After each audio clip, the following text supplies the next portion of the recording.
AITA for telling my friend she can yank her child when she has one. Title sounds weird, I know, but I 28F had a friend 26F that I used to hang out with a lot. Recently we got into an accident where someone rear-ended me. I had my baby in the car, 3 months. After the crash, baby was absolutely hysterical. Of course she would be. My friend then tried to scramble in the mix of it to take her out of her car seat. I do admit I may have said it harshly to not remove baby from their car seat until first responders got to us. The car was not on fire, and we weren't in any mortal danger. On a normal day, anytime my baby gets to the point of hysteria, I soothe them, hug them, rock them, etc. That was a once-in-blue-moon occurrence I didn't. I kept trying to shush and soothe baby from the seat, but obviously she was scared and wanted her mama to hold her. At the hospital, both my friend and I got the all clear, and we were waiting on baby to be cleared. My friend went off on me telling me I'm a bad mom for not removing baby from the car seat. I simply explained to her it was better for baby to stay in the seat in case there was spinal damage. The seat keeps the spine aligned, and removing the baby from the car seat would cause further injury if there was already one. She kept berating me. I was frustrated already, and I told her when she has her own, and God forbid they get into a crash, she can yank her kid out of the car seat and do as she pleases. She got quiet and said I'm an asshole for bringing it up because she has trouble conceiving, she is PCOS, and may not be able to carry a pregnancy to term. I'm the asshole for bringing up a hypothetical situation, or I don't know if my frustration got the best of me, and I was insensitive, but AITA for making that statement. AITA for refusing to lock my cats up so my friend's boyfriend can visit my house. Look, she's my best friend, but I can't stand her boyfriend. No one can.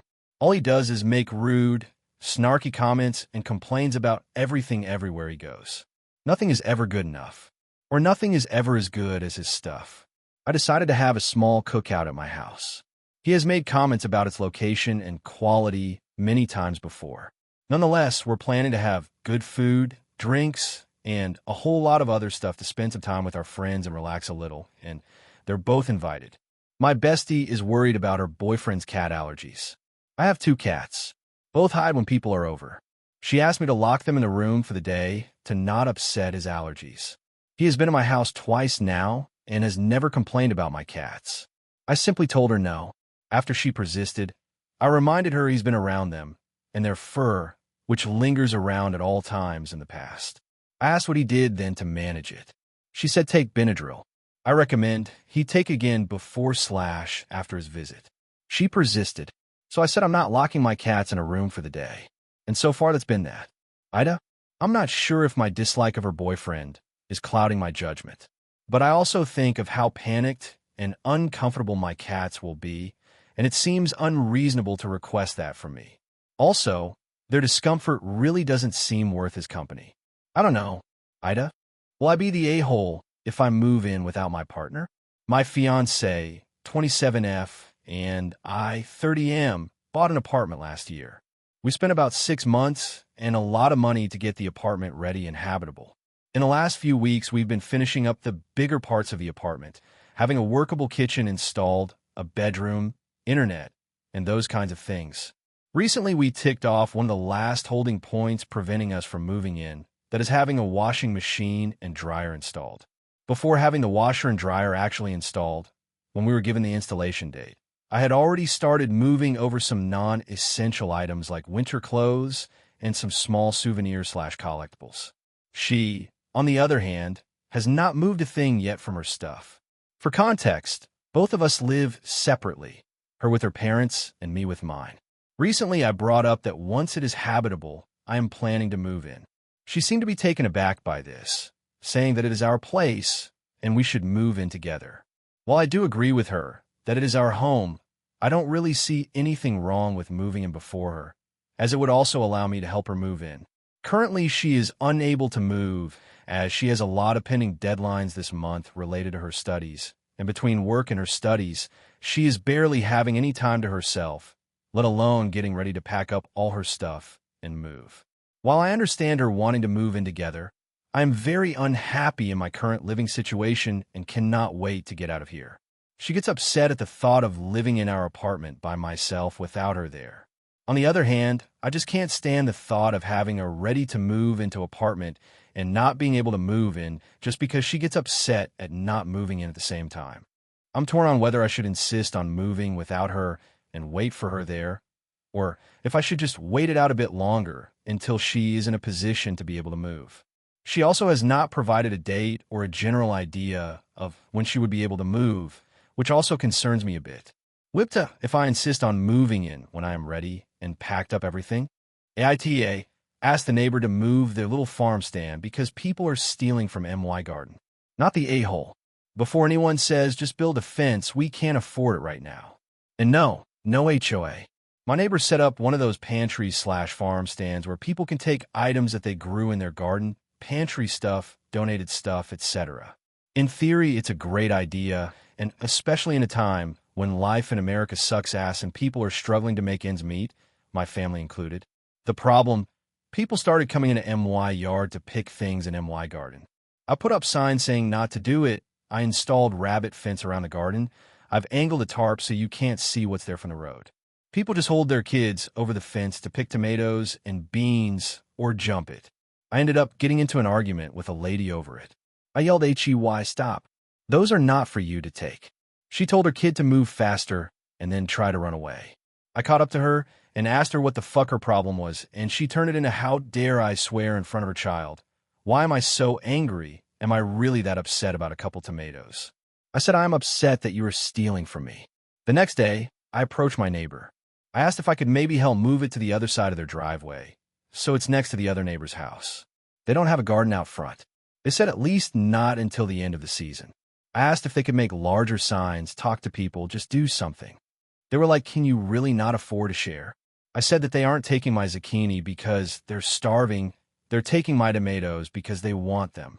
They said that I'm going to have to learn to live with it for now, and we can talk about a solution together that will benefit the whole community after. I said I do not care about a solution that benefits the whole community. I care about a solution that stops people from stealing from me. So last night it happened again, man in his 50s. I sprayed his ass with the hose. He started yelling at me, and after a minute or so the neighbor came out yelling at me too.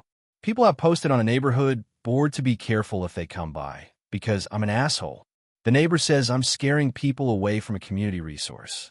I told him that I'm going to continue until he does something about the fucking thieves who feel entitled to my garden. I feel like I'm losing my fucking mind here. Am I the asshole for asking them to move it? Am I the asshole for being pissed OFF that people are fucking stealing from me? This is food for my family. First off, thanks for the responses. I got some good ones. I'm happy that so many of you live in places where the cops would do anything about this, but this isn't the reality I'm living. Cops here would not give a shit if I sent them a video of someone picking from my garden. They would laugh in my face. Be thankful if you live in a place where the police are useful. It looks like signs are the best option for now. Going to make signs indicating heavy use of pesticides and repeating that they are stealing food from the mouths of hungry children. I don't know why the signs we already have up aren't enough. Maybe more will help. I'm sure they won't. We'll also scour Craigslist for free fencing or similar items. Hopefully that pans out. AITA for refusing to take medication so my mom could get drunk?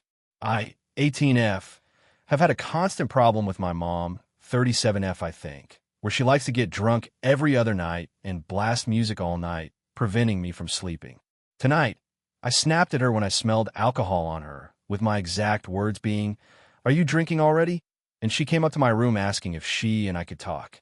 I said no, that I don't feel like talking to her while she's drinking and that she can come back when she's sober.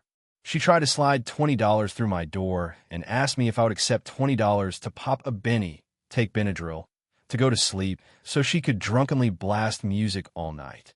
I refused, and she tried to reason with me. I said I have work at 11 in the morning, and she insisted she would wake me up at 9. I answered that she doesn't get up until past noon when she's drunk the night before, and she pressed on. I basically just said I can't trust her and that she's proven her words are empty.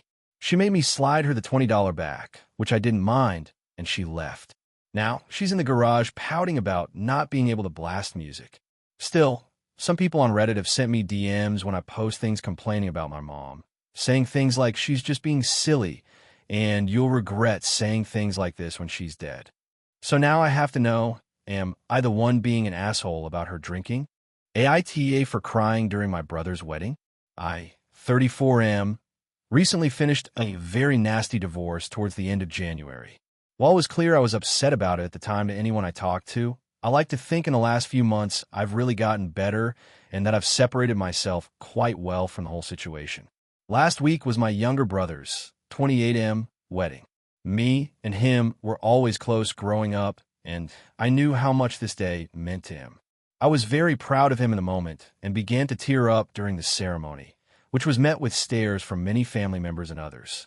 I thought they were just surprised to see me cry, as I'm typically not the crying type, so I brushed it off.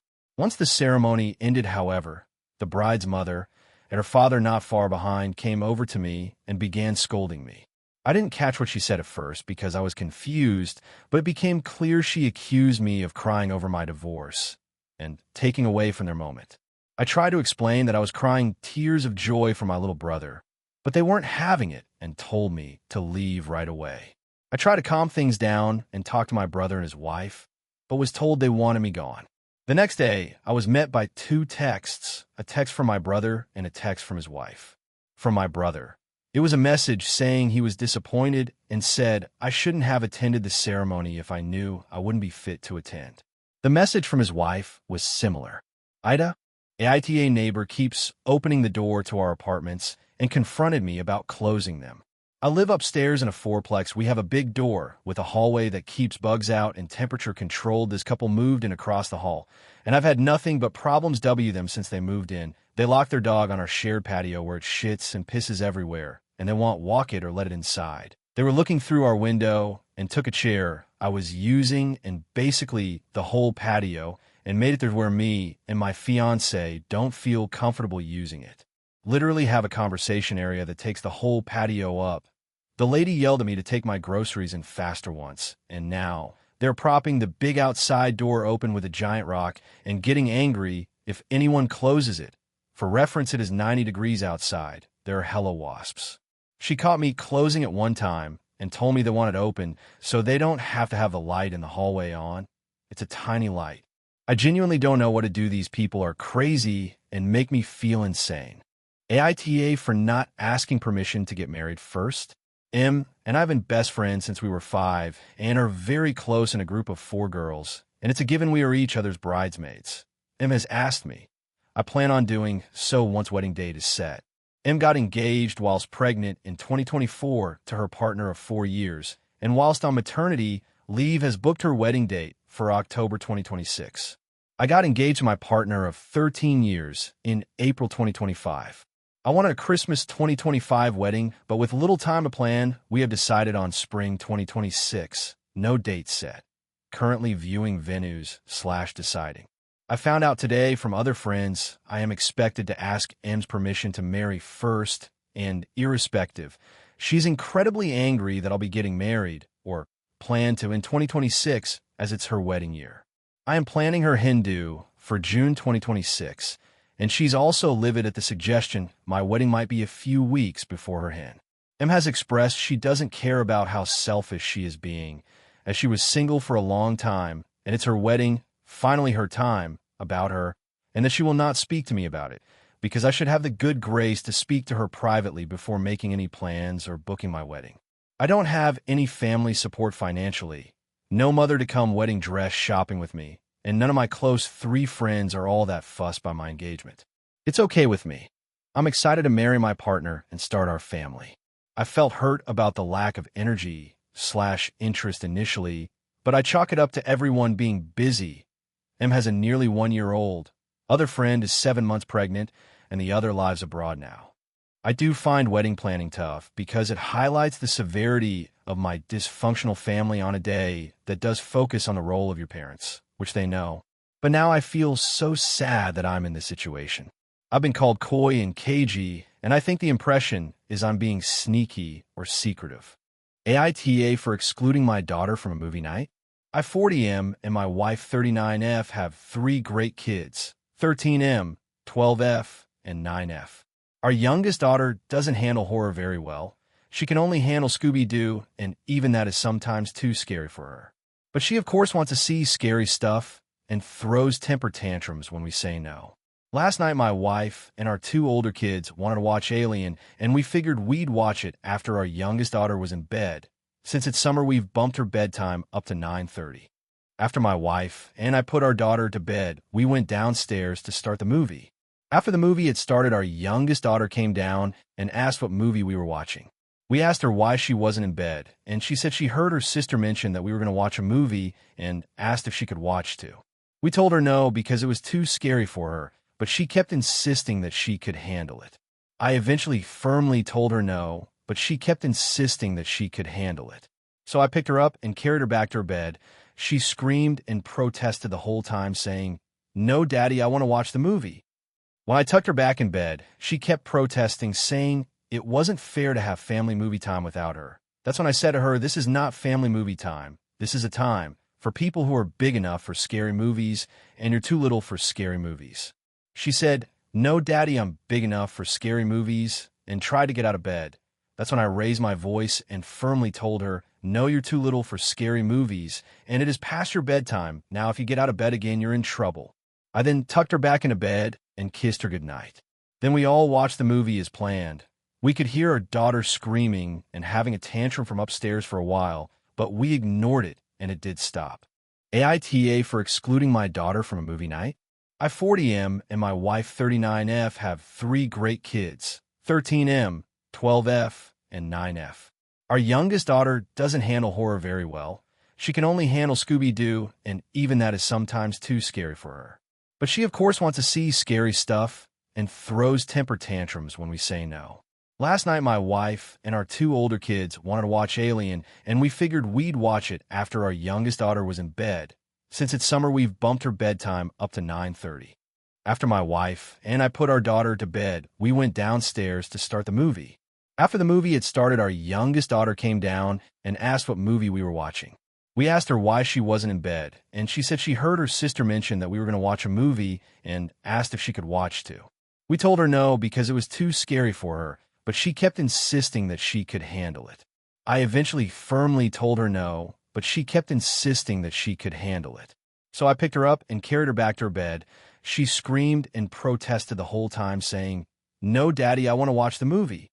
When I tucked her back in bed, she kept protesting, saying it wasn't fair to have family movie time without her. That's when I said to her, "This is not family movie time. This is a time for people who are big enough for scary movies, and you're too little for scary movies." She said, "No, Daddy, I'm big enough for scary movies," and tried to get out of bed.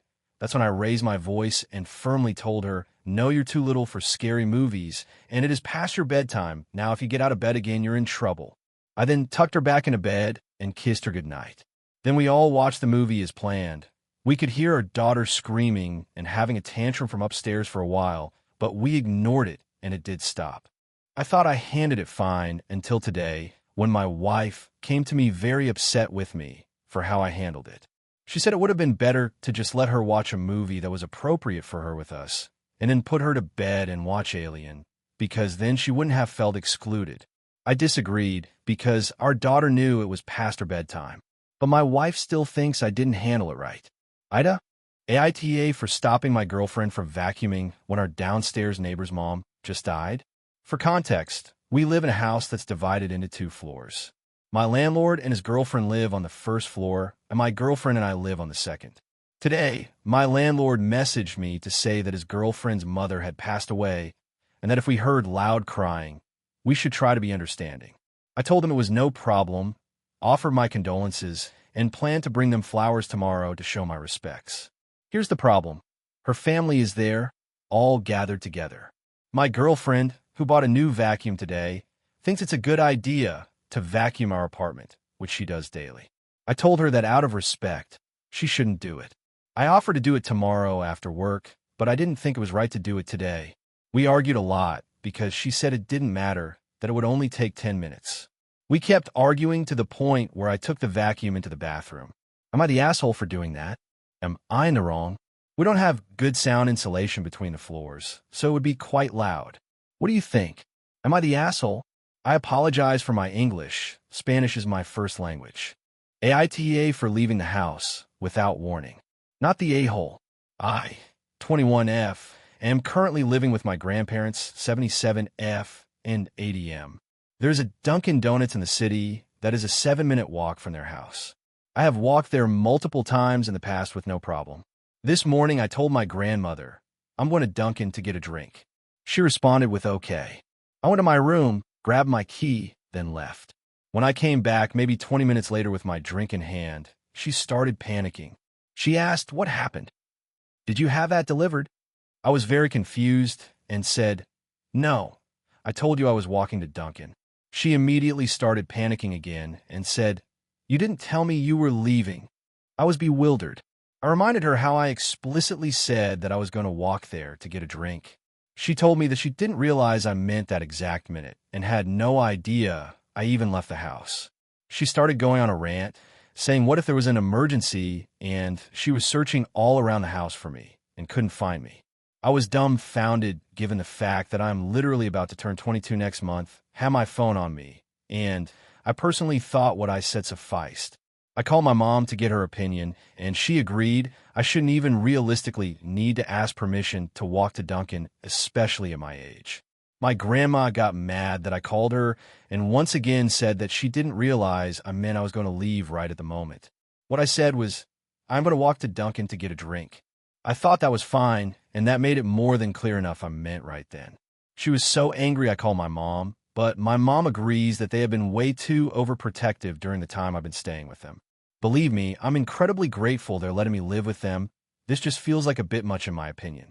So she hangs up and calls my brother and is flipping out on him about it. I was still in my room, so what exactly she said. They ended up leaving with their kid. Then my mom came home, and suddenly her attitude has completely switched. She's telling me that she'll buy me a new one when she gets the money and how the kid didn't mean it and he didn't know. And I'm still pissed, so I ask her why my brother or his GF can't replace it, and she makes excuses about how my brother doesn't work and he doesn't have a lot of money. The reason he doesn't have money is because he's a bum and won't get a job and sells weed. His girlfriend works at a fucking taco truck, so obviously between the two of them, they can barely afford their expenses. They're constantly asking my mom for money to cover the bills. Now we're at a standstill. My mom is making excuses for why my brother or his GF can't buy me a new one. They could easily buy me a new one if my brother stopped being a bum and got a job. Like, I'm not in the wrong, but I want to see Reddit flame my family. AITA for telling my dad to shut the hell up and stop ruining everybody's evening. I, 16M, still live with my parents, my siblings, 27F and 25M. Do not. They visit sometimes, but it's rare for us all to see each other. They are both visiting right now. Yesterday, we were all playing a board game, and my dad was annoyed about something, can't remember what, but it wasn't anything major. He kept huffing, making weird remarks, and overall bringing the mood down. This is not the first time he has done something like this, and I got fed up. I told him to stop acting childish, shut the hell up, and stop ruining everybody's evening. He blew up at me saying that I am the child here and should realize who I am talking to. He then went to his room and didn't talk to anyone for the rest of the day. My mom is taking his side, saying that I just made him more mad for no reason, but my siblings take my side. Aita? Edit. I address these things in the comments, but I understand not everyone reads all of them. My dad is the kind of guy that cannot take criticism ESP from someone he thinks is inferior to him. There have been other, somewhat similar situations where I tried to be kinder/more respectful, but when I do that, he doesn't take me seriously. He was in a foul mood because my mom and him had a disagreement earlier, and his mood worsened by not doing well in the game. I fully understand that he is my parent, and I do respect him. Usually, this was just emotion-charged / in the moment kind of thing. Last thing, the sentence itself wasn't what I said.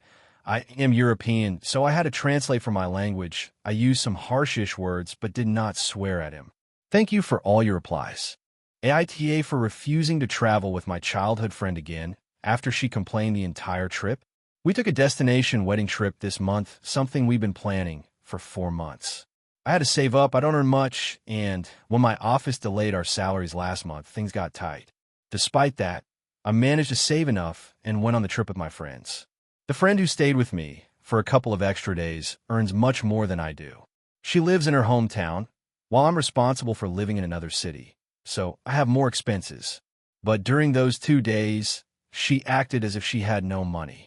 I covered her expenses, and even though I went out of my way, she constantly complained about the stay I booked, the food, everything. She was very ungrateful, and it upset me. I decided then that I would never travel with her again.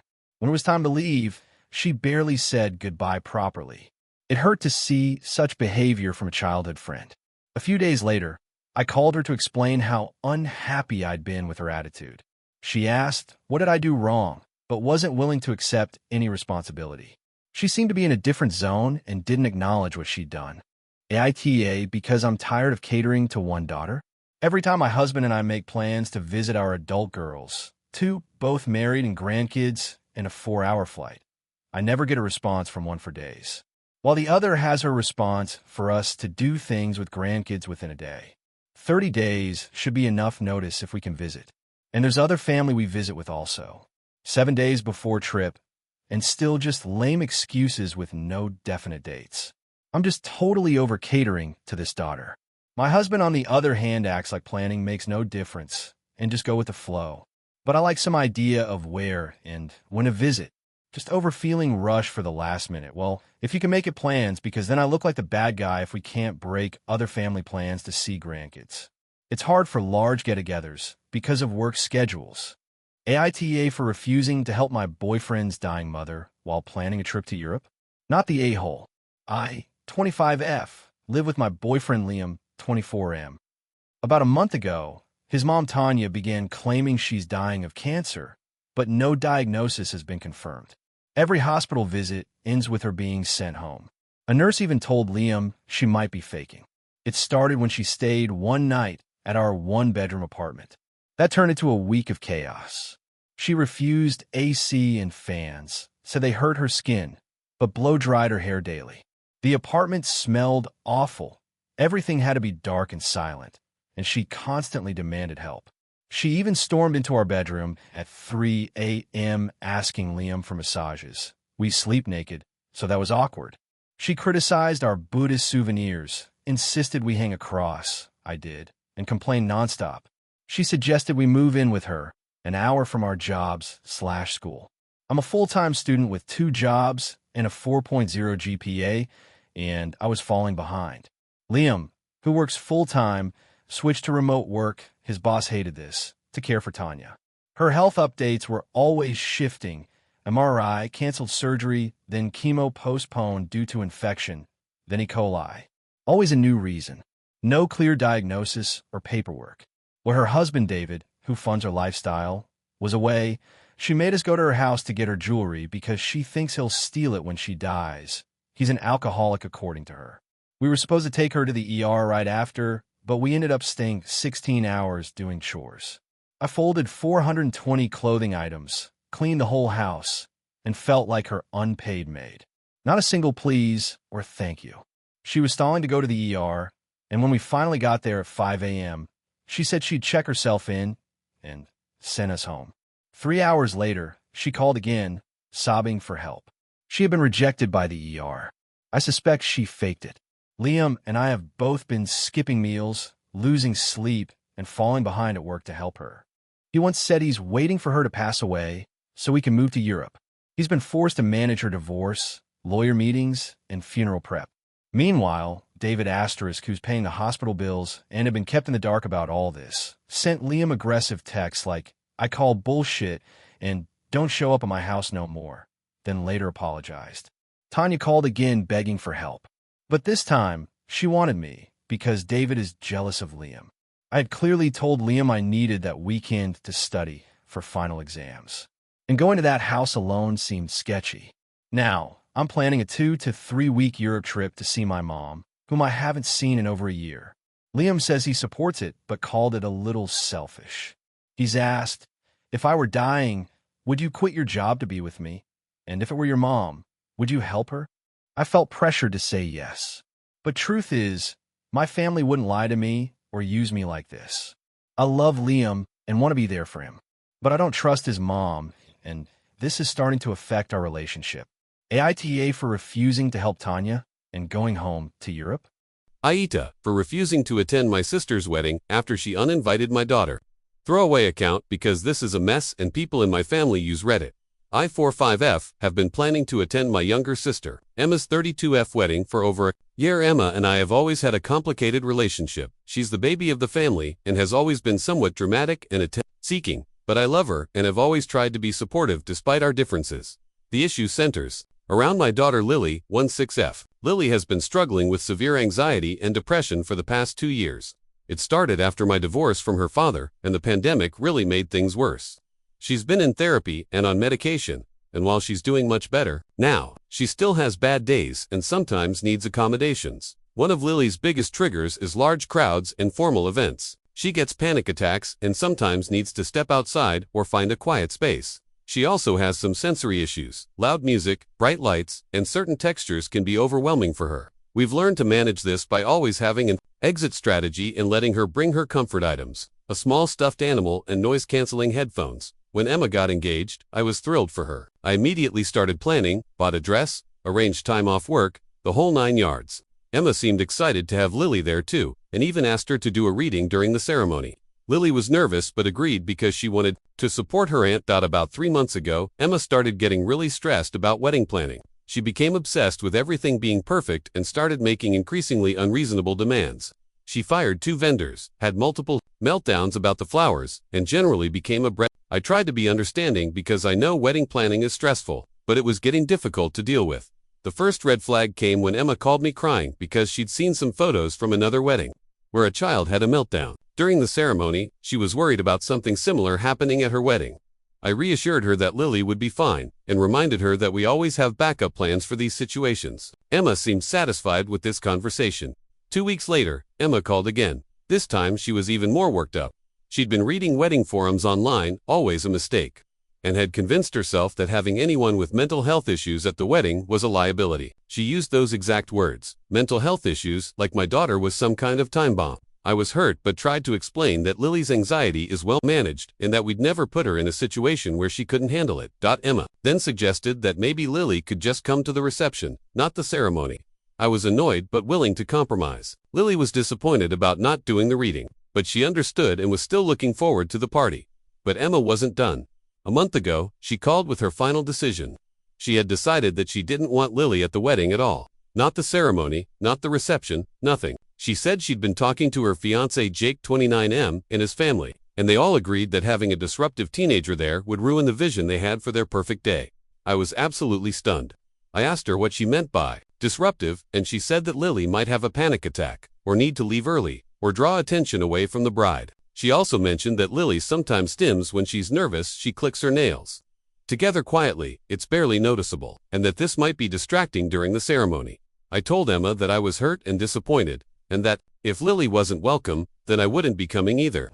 Emma completely lost it. She started screaming at me about how I was being selfish and making her wedding about me. She said I was choosing my problematic daughter over her special day, and that I was just looking for reasons to cause drama. I stayed calm and told her that my daughter isn't problematic. She's a teenager dealing with mental health challenges, and excluding her from family events because of her anxiety is cruel and discriminatory.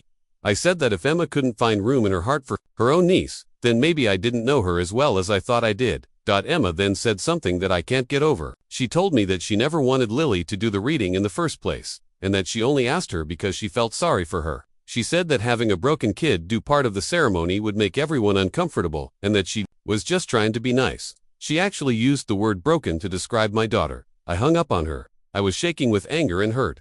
I immediately called my mom and told her what happened. My mom was sympathetic but said that Emma was probably just stressed and didn't mean what she said. She begged me to reconsider coming to the wedding because it would tear the family apart if I didn't show up. Over the next few days, I got calls from various family members.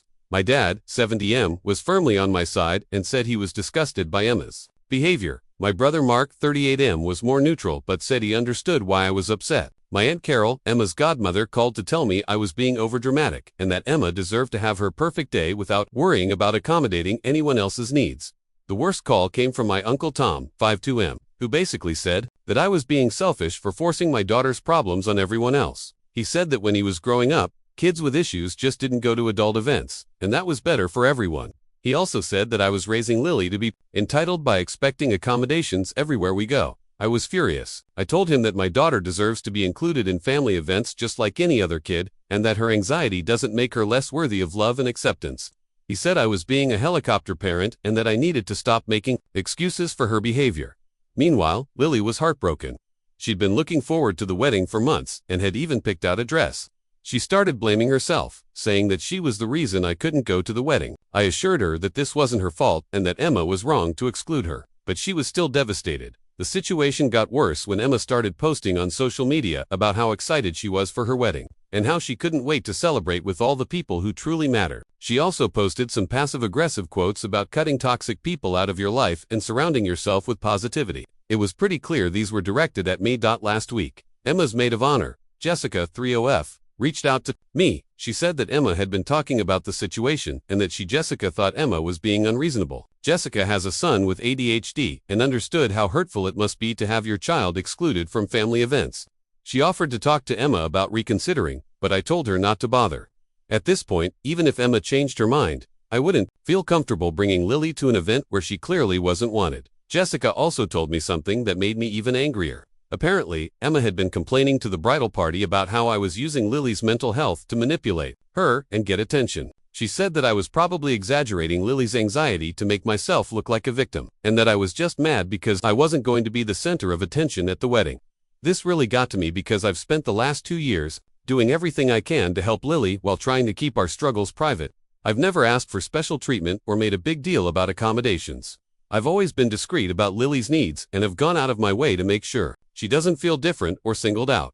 The wedding is this weekend. I've stuck to my decision not to attend, but I'm getting increasing pressure from family members to change my mind. My mom called yesterday crying, saying that Emma is devastated that I won't be there and that she's having second thoughts about the whole wedding. She begged me to be the bigger person and just come without Lily. I told my mom that I understand Emma is upset, but that her actions have consequences. I said that I'm not going to abandon my daughter or send her the message that she's not important enough to stand up for. I also said that if Emma is having second thoughts about her wedding because of this situation, then maybe she needs to think about what kind of person she wants to be. My mom said I was being stubborn and that I was going to regret missing this important family event. She said that Emma might never forgive me and that this could permanently damage our relationship. I told her that Emma damaged our relationship when she called my daughter broken and excluded her from a family event because of her mental health. I'm also dealing with financial consequences. I've already paid for my dress, shoes, and a gift. I had to cancel my hotel reservation and lose the deposit. I also took time off work that I now can't use for anything else. Emma hasn't offered to reimburse me for any of these expenses, even though her decision to uninvite Lily came after I'd already made all these arrangements. The whole situation has been incredibly stressful for everyone. Lily is still upset and keeps asking if there's anything she can do to make Emma change her mind. I've had to reassure her repeatedly that this isn't her fault and that she has nothing to apologize for. I'm also worried about how this will affect her progress in therapy. She's been doing so well, and I don't want this setback to undo all the hard work she's put in. I've been second-guessing myself constantly. Part of me wonders if I should have just accepted Emma's decision and gone to the wedding without Lily. Maybe I could have made up some excuse about why she couldn't come, so she wouldn't feel rejected. But then I think about the message that would send, that it's okay to exclude people because of their mental health, and that family loyalty doesn't extend to protecting vulnerable members. I also keep thinking about what Emma said about Lily being broken. That word keeps echoing in my head. My daughter isn't broken. She's a smart, funny, creative teenager who happens to have anxiety. She's working hard to manage her mental health and has made incredible progress. She volunteers at the animal shelter, gets good grades, and has a small group of close friends who accept her completely. She's not broken, she's just different. But I'm starting to wonder if I'm making this situation worse by being so stubborn. Maybe I should have tried harder to find a compromise, or maybe I should have accepted that not every event is going to be accessible for Lily. I don't want to be the person who ruins Emma's wedding or tears the family apart over this. At the same time, I feel like I'm taking a stand for something important. Mental health stigma is real, and excluding people from family events because of their mental health needs is discrimination.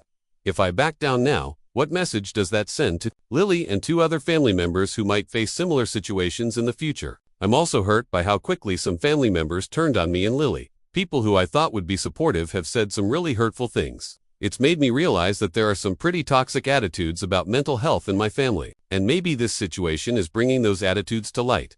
The wedding is in 3 days. and I'm sticking to my decision not to attend. I'm planning to spend the day with Lily instead. Maybe we'll go to the movies, or have a spa day at home.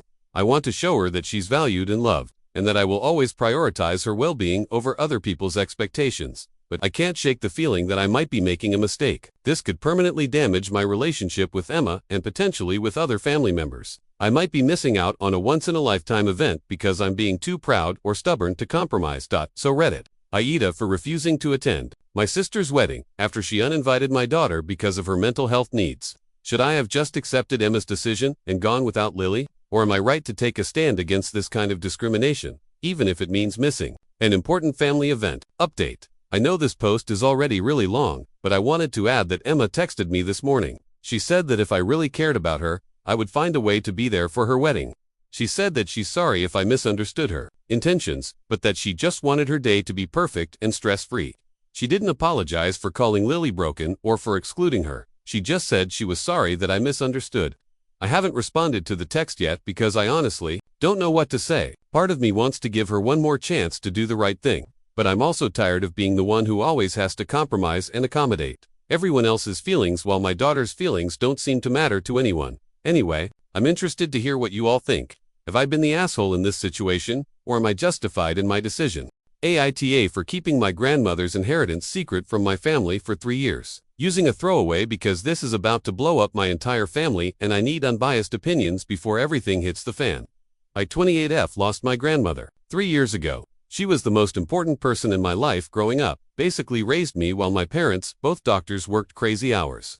My grandmother, Nana, was an immigrant who came to the US with nothing and built a small but successful catering business over 40 years. She was incredibly frugal, lived in the same modest house for decades, and always told us kids that money doesn't buy happiness, but it can buy security. Here's where it gets complicated.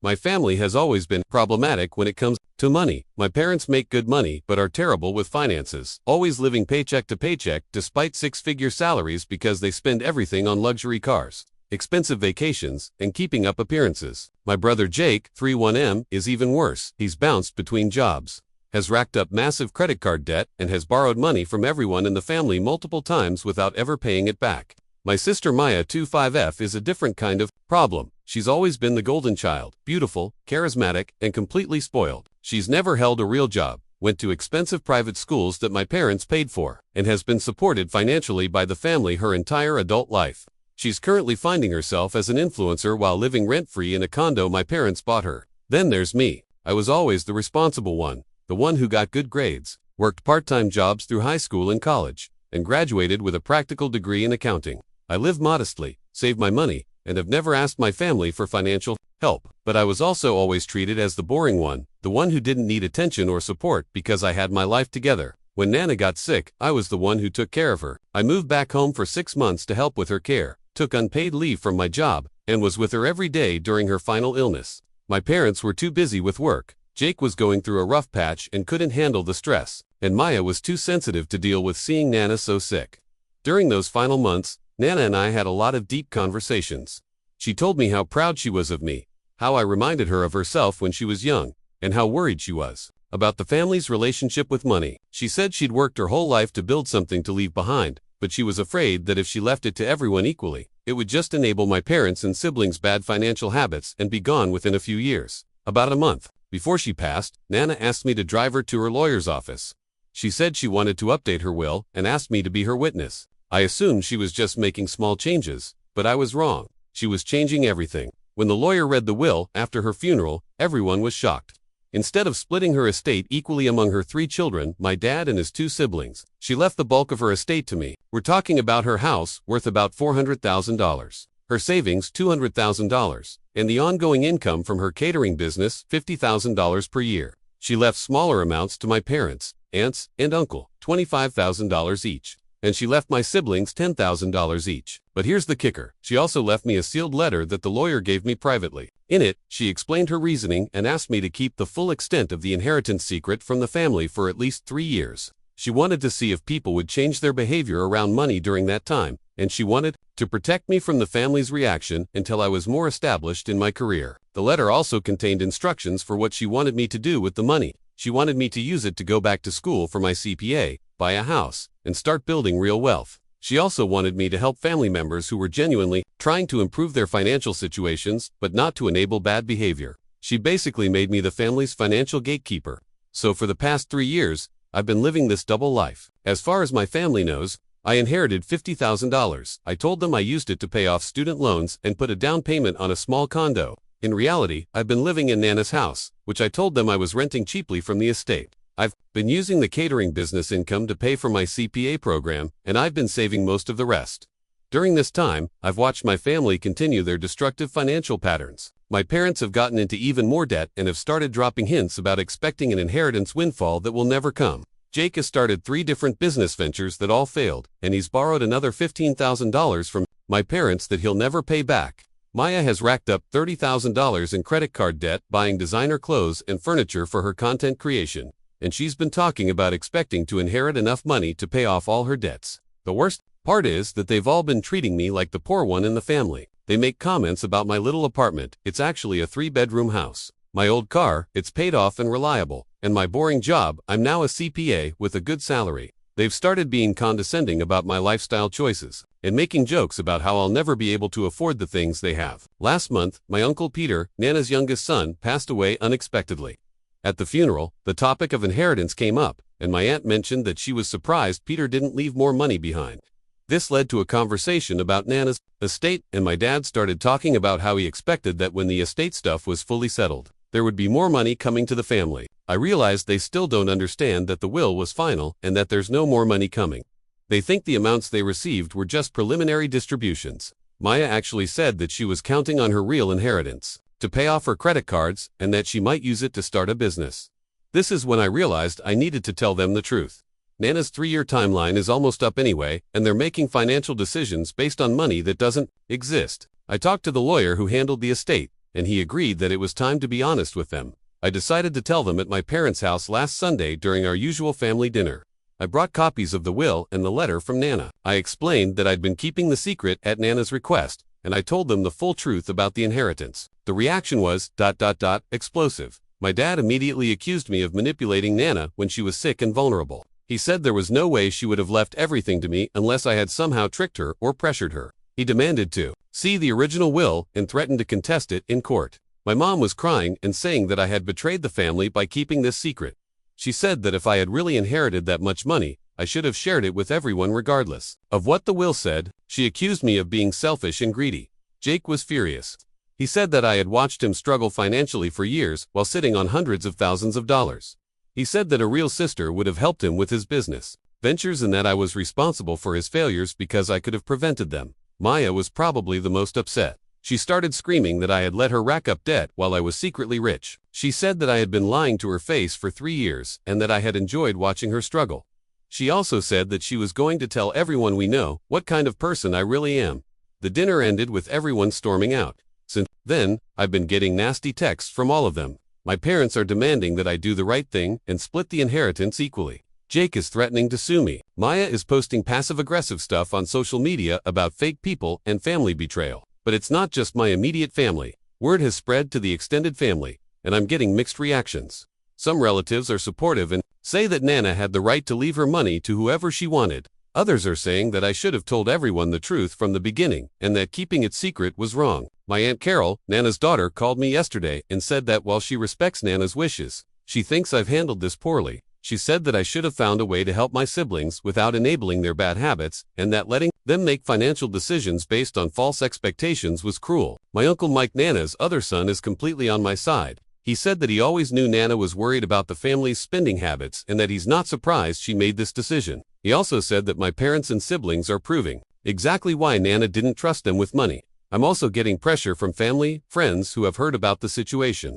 Some are saying that I'm being selfish and that family should come first. Others are saying that I'm smart to protect my inheritance and that my family is just showing their true colors. The worst part is that I'm starting to question whether I did the right thing. Maybe I should have told them the truth from the beginning. Maybe I should have found ways to help them financially over the past 3 years. Maybe I should have ignored Nana's wishes and just split the money equally. But then I think about what would have happened if I had. My parents would have blown through their share within a year or two and then expected me to support them. Jake would have used his share to fund more failed business ventures and then come asking for more money. Maya would have spent it all on luxury goods and vacations, and then expected me to pay her bills. I also think about what Nana wanted. She worked her whole life to build something lasting, and she trusted me to use it wisely. She specifically asked me to keep it secret because she knew how the family would react. She wanted to protect me from exactly the situation I'm in now, but I can't shake the feeling that I've been lying to my family for 3 years. I've watched them struggle, even though their struggles were largely self-imposed while I was secretly comfortable. I've listened to them complain about money while I was sitting on a substantial inheritance. I've let them make financial decisions based on false expectations. The situation has also affected my relationship with my boyfriend, David, 3OM. I told him the truth about the inheritance about a year ago, and while he was initially supportive, he started making comments about how I should help my family more. He says that family is family, and that I should be more generous with people I love. He's also started hinting that he thinks I'm being too controlling about money, and that maybe my family has a point about me being secretive and manipulative. This has caused problems in our relationship because I feel like he doesn't understand the situation. He grew up in a family with healthy financial habits, so he doesn't get how enabling behavior can be destructive. He thinks I should just give my siblings some money to help them out, but I know that would just make things worse in the long run. I've also been dealing with guilt about living in Nana's house.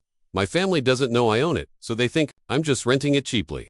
But every time I'm there, I think about how she wanted me to have it and how she trusted me to take care of it. I've been maintaining it well and making improvements, but I feel weird about the deception. The financial aspects are complicated too. The catering business is still generating income, but it requires management and oversight. I've been handling this for 3 years, but my family doesn't know about it. They think the business was sold after Nana died. Managing it has been a lot of work, but it's also been rewarding, and I've learned a lot about running a business. I've also been using the inheritance responsibly, just like Nana wanted. I finished my CPA program, I've been saving and investing, and I've been building real wealth. I've helped a few family members in small ways. I paid for my cousin's textbooks when she went back to school, and I helped my elderly great-aunt with some medical bills, but I've been careful not to enable bad behavior. Now I'm facing a choice about what to do next.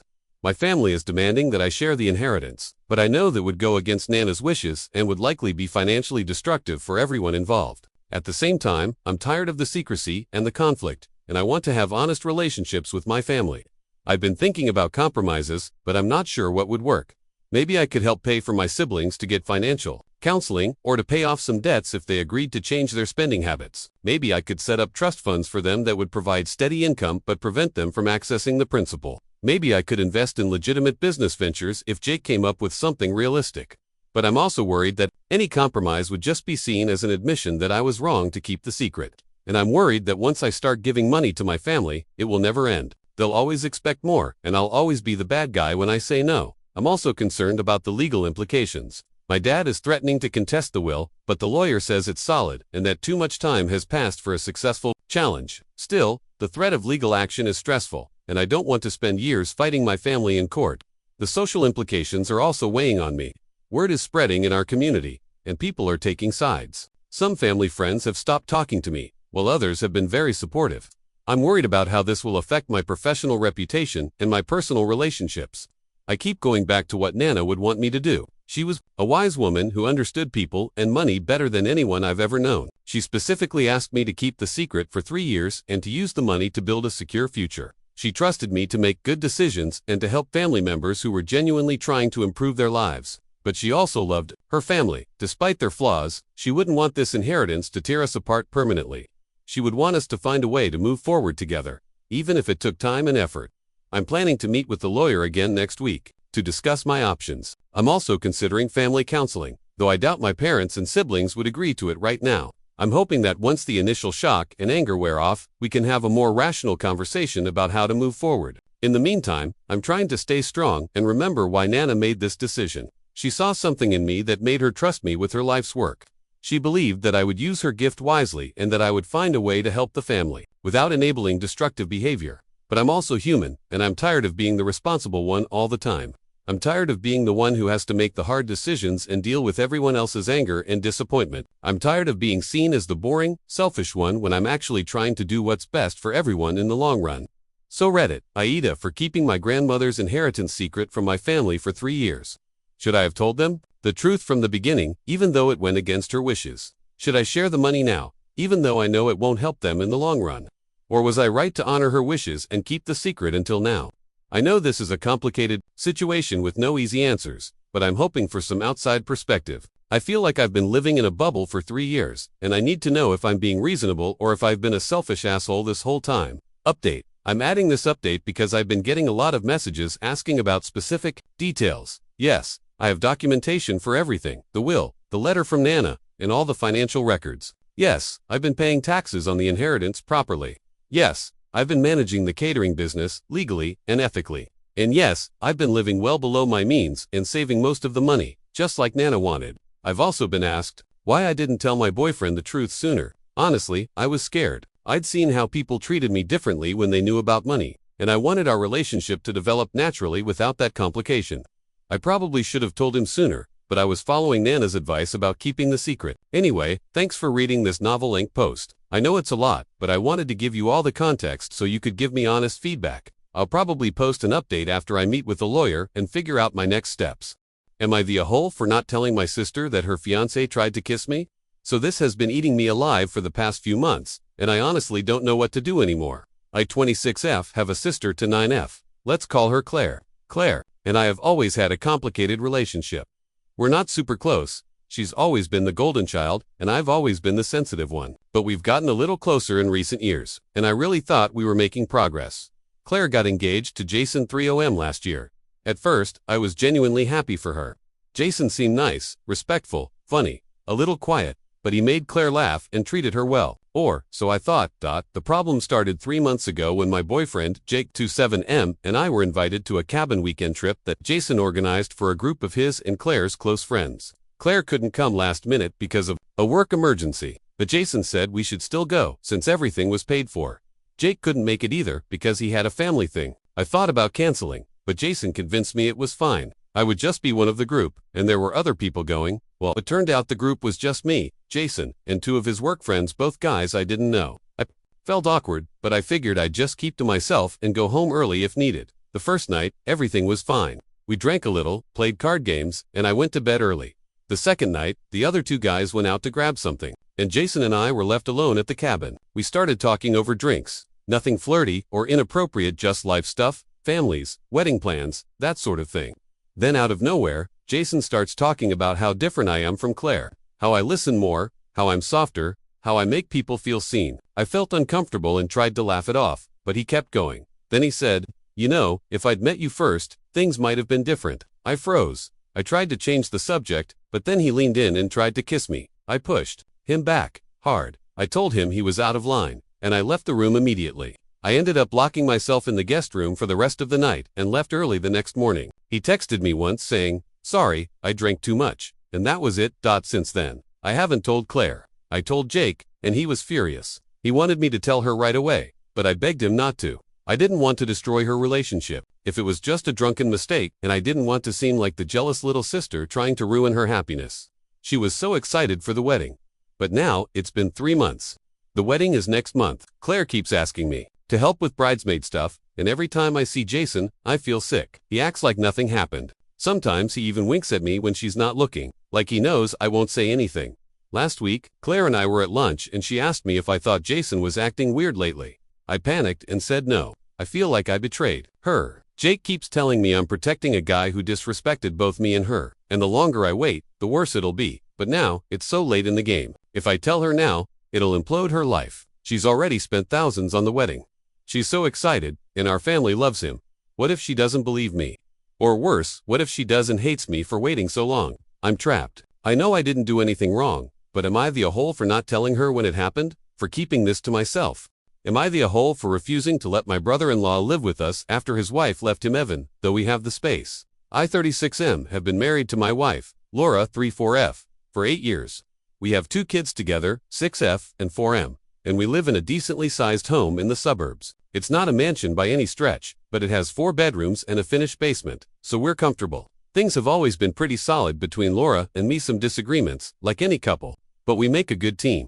The issue started 2 months ago when Laura's older brother, Kevin, 38M, showed up at our door with a suitcase, looking like he hadn't slept in days. Kevin's wife, Rachel, had just left him. I won't get into all the details, but from what Kevin told us, she cheated on him and took their 2 kids, 10M and 8F, to live with her parents out of state.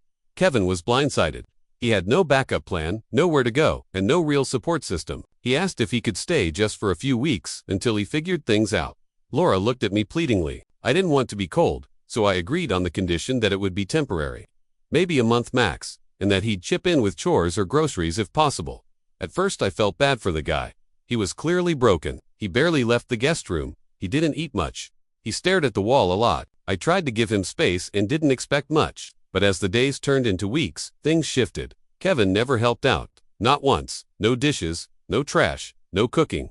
He didn't even thank us for dinner. He just moped, took long showers, at weird hours, stayed up all night playing loud TV in the basement, and made our kids uncomfortable by constantly asking them weird questions about school or their friends. My daughter said, Uncle Kevin smells like old cheese, and honestly, she wasn't wrong. He refused to do laundry. Laura started doing it for him behind my back. When I confronted her, she said, he's going through something. He's not himself.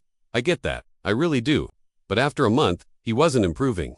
He started drinking. At night, nothing crazy, but enough to stumble a bit. He would cry loudly when he thought no one could hear. Our kids started getting nightmares because they heard him wailing from the basement. I told Laura we had to talk to him.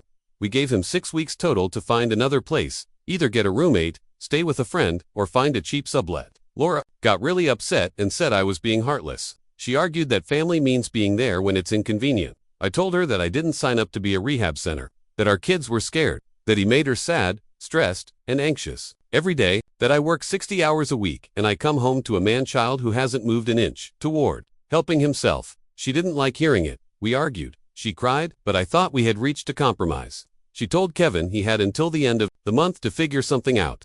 Then, last week, I came home early from work and found Kevin in my bathrobe, drinking my whiskey, and watching a movie in the living room like he owned the place. My son's Lego set had been pushed aside for his beer. I lost it. I told him this wasn't a hotel, that we were trying to be kind, but he was taking advantage of our hospitality and turning our home into a depressing cloud of doom. He said I was kicking a man when he was down, and that real family would never treat him like this. I said, real family wouldn't impose on 2 kids and a working couple without lifting a damn finger. He stormed out and went to stay at a friend's. Laura hasn't spoken to me in 2 days. She says I humiliated her brother and made him feel like garbage when he was already on the edge.